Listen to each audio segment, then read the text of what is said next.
Dans l'introduction de la lettre aux Corinthiens, Paul déclare quant aux croyants de l'Église de Dieu qui est à Corinthe, à ceux qui ont été sanctifiés en Jésus-Christ, appelés à être saints, 1 Corinthiens 1, 2, afin que nous participions à sa sainteté, Hébreux 12, 10.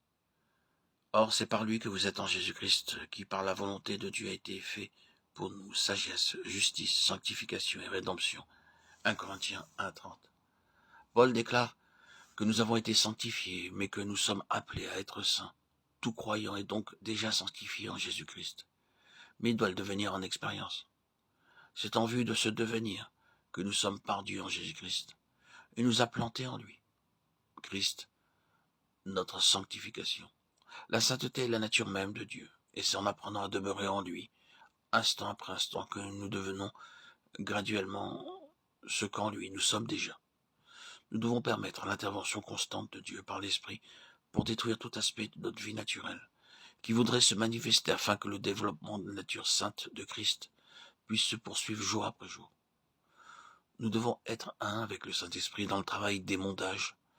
La sainteté est progressive et atteint son plein développement en demeurant un avec Christ dans sa mort, quant à notre vie propre, qui a été jugée une fois pour toutes. Dieu ayant donné son verdict, jugeons-la aussi, et par une offrande joyeuse, livrons-nous à lui, le vivant.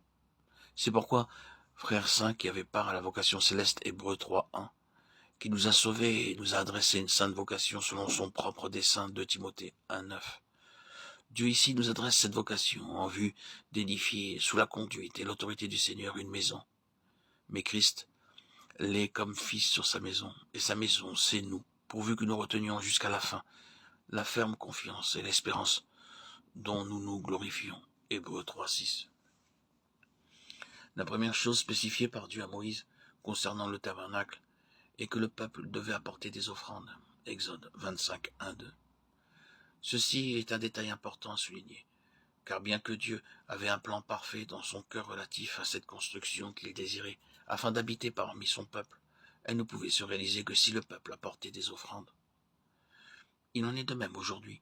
Dieu nous adresse cet appel non plus pour édifier une construction matérielle, mais une maison spirituelle dont chaque croyant est une partie, si toutefois nous nous livrons à lui entièrement.